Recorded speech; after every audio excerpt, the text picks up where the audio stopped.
By luck वही option था। Clear? तो इस तरह के 40 नंबर होते ही होते हैं। तो इसलिए मैं रोज कम से कम क्लास में 20 बार जरूर एनसीईआरटी का नाम लेता हूँ। इतना कोई टीचर आपको नहीं मिलेगा जो नाम लेगा, ठीक है ना। इसलिए क्योंकि आप वो पढ़ो, मैं चाहता हूँ सिलेक्शन हो। क्योंकि मैं तो इधर उधर का ज्ञान आपको आके बता जाऊंगा, लेकिन आपको कितना लेना है, कितना ग्रैस्प करना है, वो भी एक माइंड का कैपेसिटी है ना यार। कितना पढ़ेगा कोई? आपको, मुझे तो सिर्फ जूलॉजी देखना है, आपको बोटनी, जू, फिजिक्स, केमिस्ट्री अभी 3 तरह के होते हैं ना, ऑर्गेनिक, इनऑर्गेनिक, फिजिकल। तो इस तरह से पहले एनसीईआरटी पे फोकस करो। थोड़ा बहुत मजबूरी है, हम मेरी भी मजबूरी है क्योंकि थोड़ा सा इस चैप्टर में पढ़ाना पड़ेगा, लेकिन मैं बताता रहूँगा कौन नीट के लिए है, कौन नहीं है, कौन कहाँ से लिंक्ड है। क्लियर? तो देखो ये यहाँ से इस तरह से क्वेश्चन आया था। तो ये था, एक और कोई ऑप्शन था स्टैकी कुछ करके, नाम मैं भूल रहा हूँ। 3 चीज़ें उसमें लिखी हुई थी, निकोटीन, कैफीन, मैं देख के आपको बता दूंगा। तो ये होता है डिफेंस के लिए। तो प्लांट में डिफेंस मतलब जो हार्बीवोरस हैं उनसे प्रिवेंट करने को, इसको खा ना पाए इस प्लांट को,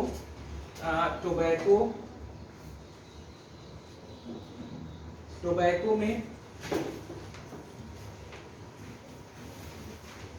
टोबैको और कैफीन, ये कॉफी में होगा। तो कॉफी और टोबैको में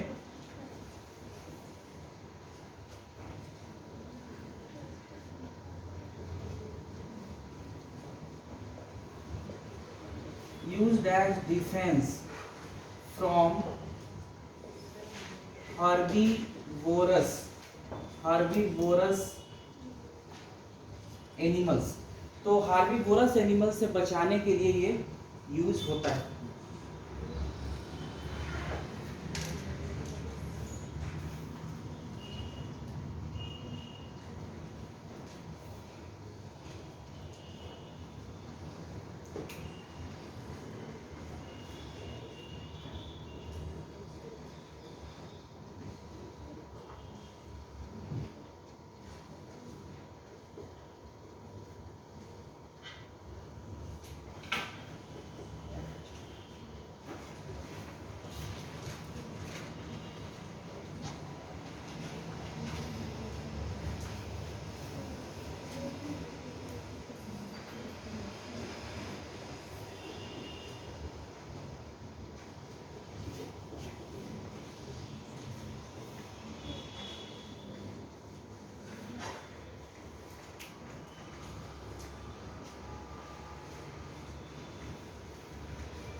रब कर दें इसको भी। तो सेकेंडरी मेटाबोलाइट्स इंपॉर्टेंट है, इस पे क्वेश्चन आता रहता है, तो इतना ही पढ़ना है और ज्यादा नहीं। नेक्स्ट देखो कार्बोहाइड्रेट्स। अब क्या था, जो 4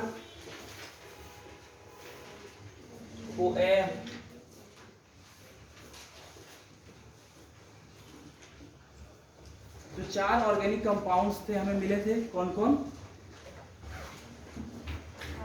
रिटेंटेट में, कार्बोहाइड्रेट में पॉलीसेकेराइड, फिर लिपिड, फिर प्रोटीन्स और न्यूक्लिक एसिड, 4 मिले थे हमें। तो उन्हीं 4 की स्टडी हम लोग करेंगे। इसीलिए एनसीईआरटी में भी लिखा है कि carbon compounds that we get from living organism is consider और कॉल्ड एज बायोमोलिक्यूल्स। इसीलिए क्योंकि इस टॉपिक में ऐसे इनऑर्गेनिक भी हम लोग ने सारा डिस्कस किया हुआ, लेकिन मेनली जो स्टडी हम लोग करेंगे 4 चीज़ों की करते हैं इसमें, इस चैप्टर में। एक कार्बोहाइड्रेट, फिर प्रोटीन, लिपिड्स और न्यूक्लिक एसिड, इन सब की स्टडी करेंगे, और लास्ट में एंजाइम्स भी। तो इन चारों ऑर्गेनिक कंपाउंड्स में सबसे पहले हेडिंग डालो carbohydrate.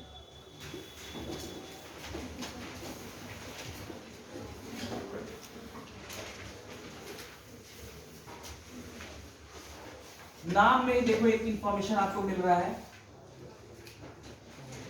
Hydrate and carbo means these are hydrates of carbon. अब यहां से जो शुरू हुआ, ये शुरू हो गया ऑर्गेनिक केमिस्ट्री। क्लियर? फायदा क्या मिलेगा, यहाँ से एक भी क्वेश्चन नहीं आएगा जहाँ तक मैं पढ़ाता जाऊँगा, जहाँ तक मैं बोलूँ नहीं। लेकिन हाँ, फायदा ये है कि जब ऑर्गेनिक केमिस्ट्री आप पढ़ोगे तो कुछ चीज़ें आपको बिल्कुल अनसुनी नहीं लगेगी, लगेगा हाँ कुछ कुछ हमें आ रहा है। जैसे alpha D glucose, beta D glucose, anomer, epimer, clear. तो टीचरों ने क्या किया है, सबको इसी में लाके, क्योंकि बायोमोलिक्यूल्स केमिस्ट्री में भी है, उसी में यही सारा कुछ पढ़ाते हैं वहाँ भी, तो ओवरलैपिंग होने से क्या किया लोगों ने, इधर भी बहुत चीज़ें डाल दी है बायो वाले में, जो कि ज़रूरी नहीं है। लेकिन प्रॉब्लम ये होगा कि बहुत क्वेश्चन, थोड़े क्वेश्चन होते तो मैं इसको स्किप कर जाता, लेकिन बहुत सारे क्वेश्चन दिए हुए हैं पेस के मॉड्यूल में या इधर उधर आपको मिल जाएंगे, तो आपको फिर समझ में नहीं आपको लगेगा अरे चैप्टर क्या पढ़ाएगा, कुछ सॉल्व भी नहीं हो रहा, कॉन्फिडेंस थोड़ा नीचे चला जाएगा। इसलिए मैं इसको डिस्कस कर रहा हूँ, but this is not important for NEET point of view. हाँ, कहाँ इंपॉर्टेंट हो सकता है, हाँ केमिस्ट्री में इससे क्वेश्चन आ सकते हैं, क्लियर। तो समझो कि ये ऑर्गेनिक केमिस्ट्री आपको जो भी 2-3 दिन लेक्चर चलेगा वो ऑर्गेनिक केमिस्ट्री का ही है, उससे रिलेटेड टर्म हम लोग पढ़ेंगे। क्योंकि कार्बोहाइड्रेट आ जाएगा ऑर्गेनिक केमिस्ट्री में फिर से एक बार, उसमें भी आप पढ़ते हो Fehling solution, Tollens reagent, Benedict solution. इनसे जो फ्री एल्डिहाइड जो होते हैं और फ्री कीटोन, ये पॉजिटिव टेस्ट शो करते हैं टॉलेंस रिजेंट के साथ, फेलिंग सॉल्यूशन के साथ, क्लियर। तो ये सब यहाँ भी आपको एक बार पढ़ना होगा। रेड्यूसिंग शुगर कौन है, नॉन रेड्यूसिंग शुगर कौन है, ये सारा कुछ फिर केमिस्ट्री में भी पढ़ना है। नीट में कुछ इससे पूछा हुआ है जो मैं बता दूंगा कहाँ से क्वेश्चन आ सकता है, अदरवाइज टोटली ये एनसीईआरटी आप ढूंढते रह जाएंगे, ये चीज़ें कहीं भी आपको नहीं मिलेंगी, क्लियर। तो देखो हाइड्रेट्स ऑफ कार्बन है ये। हाइड्रेट्स ऑफ कार्बन का मतलब क्या हुआ कि इसमें जैसे H2 आपने देखा वाटर, ठीक है।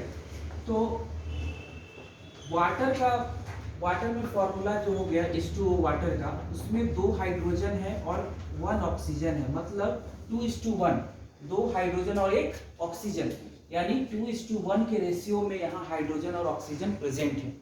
वैसे ही कार्बोहाइड्रेट में भी H2O आएगा, मतलब उसमें हाइड्रोजन भी होंगे और ऑक्सीजन भी होगा, किस रेशियो में, 2:1। तो इसीलिए मतलब carbohydrates are organic compound having carbon, hydrogen and oxygen. जो हाइड्रोजन एंड ऑक्सीजन है वो वाटर जैसा ही किस रेशियो में है, 2:1। That's why it is called as hydrate of carbon. तो जल्दी से लिखो,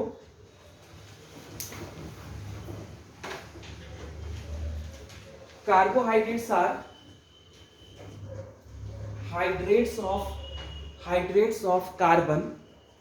Carbohydrates are hydrates of carbon because they are organic compounds,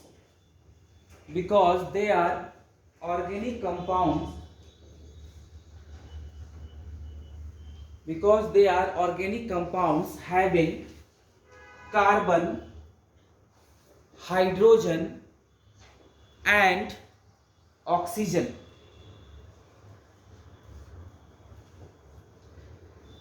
And hydrogen and oxygen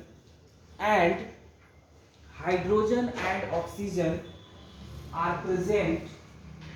Hydrogen and oxygen are present in ratio 2:1, and hydrogen and oxygen is present in 2:1 ratio, same as water,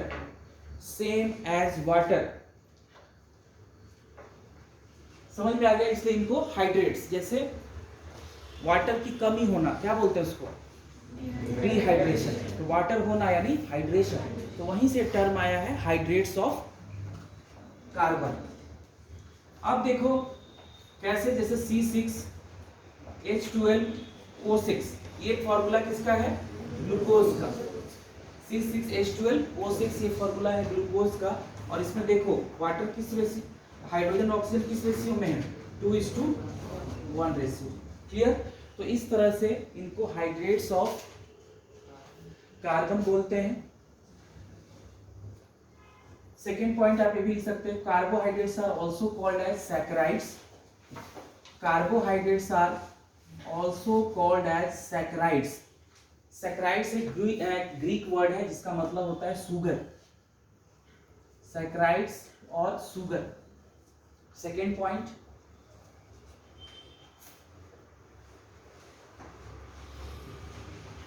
third point लिखना, carbohydrates are, third point लिखना आप, carbohydrates are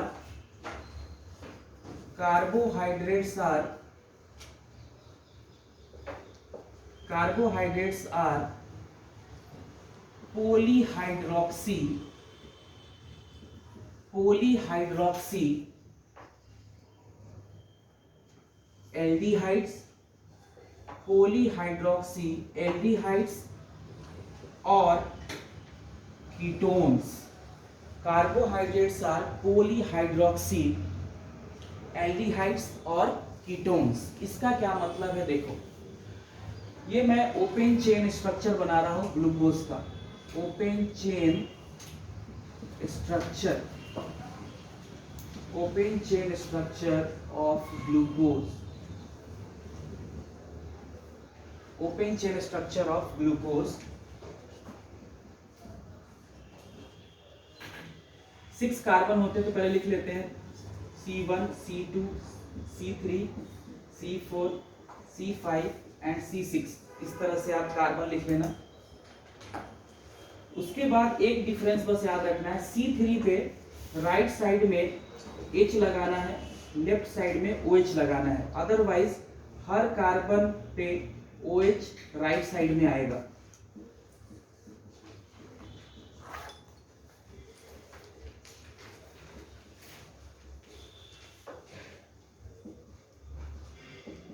इस तरह से ये aldehyde group लगा हुआ है, 6 कार्बन होंगे, 1 2 3 4 5 6 लिख लेना है। क्या करना है, याद रखना है, तो पहले एल्डिहाइड लिख ही लोगे, उसके बाद तीसरे नंबर कार्बन पे क्या करना है, H लगाना है राइट साइड में, और OH जो हाइड्रोक्सी ग्रुप है वो किधर, लेफ्ट साइड में। क्लियर, लेफ्ट है ना हमारे, तो लेफ्ट साइड में। उसके बाद हर जगह OH लगा देना है। क्लियर। अब यहाँ पे लास्ट में अब कार्बन की कितनी होती है, टेट्रा वैलेंसी होती है, 4 बॉन्ड बनाता है, तो एक यहाँ OH, तो 1 2 3 4। तो इसको मैं ऐसे भी लिख सकता हूं, देखो, या ऐसे भी हम लिख सकते हैं, दोनों सही है। इसी को मैंने बॉन्ड फॉर्म में लिख दिया, C डबल बॉन्ड OH का मतलब होता है CHO, एल्डिहाइड ग्रुप, इसी को बोलते हैं एल्डिहाइड। पढ़ा होगा ना आईपीएससी नेमिंग ये सब में, एल्डिहाइड 10th में तो पढ़ाते ही आजकल, एल्डिहाइड और कीटोन। तो ये एल्डिहाइड हो गया। अब देखो यहाँ पे दूसरा कार्बन 1 2 3 4 5 6 वाले को मैंने ऐसे लिखा है, देखो ऐसे भी लिखा मिलेगा, आपको कंफ्यूज नहीं होना, लिख सकते हैं CH2OH। ठीक है। अब बस इधर OH, इधर OH है, इधर H है, इधर OH है, इधर H है, इधर OH है, ऐसे भी लिख सकते हैं OH, ऐसे ही लिखना चाहिए था, OH है, इधर H, इधर H, इन दोनों फॉर्म में हम लिख सकते हैं। क्लियर। तो इस तरह से लिखा मिलेगा आपको। तो देखो अब डिफिनीशन पे आओ, कार्बोहाइड्रेट्स आर पॉलीहाइड्रोक्सी, देखो कितने सारे हाइड्रोक्सी ग्रुप लगे हैं ना, OH OH OH OH, पोली मींस मेनी, पोली मतलब मेनी, और हाइड्रोक्सी मतलब ये ग्रुप OH OH OH, क्या एल्डिहाइड्स या कीटोन्स, तो ये हो गया एल्डिहाइड। अगर फ्रक्टोज है तो क्या हो गया, कीटोन। अब चलो फ्रक्टोज का भी स्ट्रक्चर लिख लेते हैं। अब देखो फ्रक्टोज में भी 6 कार्बन आपको लिखना है, C1 C2 C3 C4 C5 and C6। यहाँ पे लगा देना है CH2OH, यहाँ पे double bond O, second carbon पे रहेगा कीटोन ग्रुप। तो देखो सेकेंड पे रहेगा कीटोन, उसके बाद सब सारा ग्लूकोज जैसा, क्योंकि ये है फ्रक्टोज का, किसका है, फ्रक्टोज का, तो ये ग्लूकोज, ये फ्रक्टोज। तो फ्रक्टोज में H OH OH OH और CH2OH। सिर्फ याद रखना है कि यहाँ पे हमें CH2OH शुरू करना है, पहले पे भी और लास्ट में भी CH2OH लगाना है। दूसरे नंबर पे हम कीटो ग्रुप लगाएंगे, फ्रक्टोज कीटोन पढ़ा है ना, एल्डिहाइड एंड कीटोन्स। तो कीटोन में क्या होता है, C double bond O, keto group. तो कीटो ग्रुप हमने कार्बन नंबर 2 पे लगाया हुआ है बस, और एज इट इज याद रखना है। क्लियर?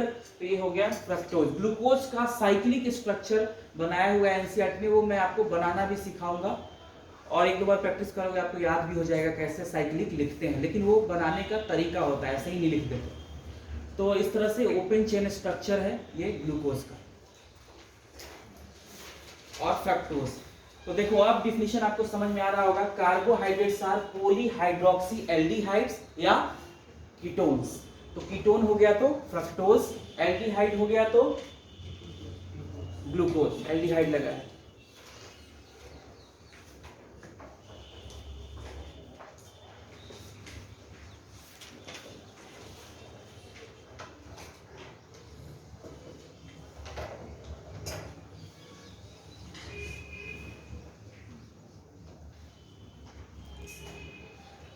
तो यहां तक पढ़ना है आपको। नेक्स्ट शुरू करेंगे कल से क्लासिफिकेशन ऑफ कार्बोहाइड्रेट। क्लियर?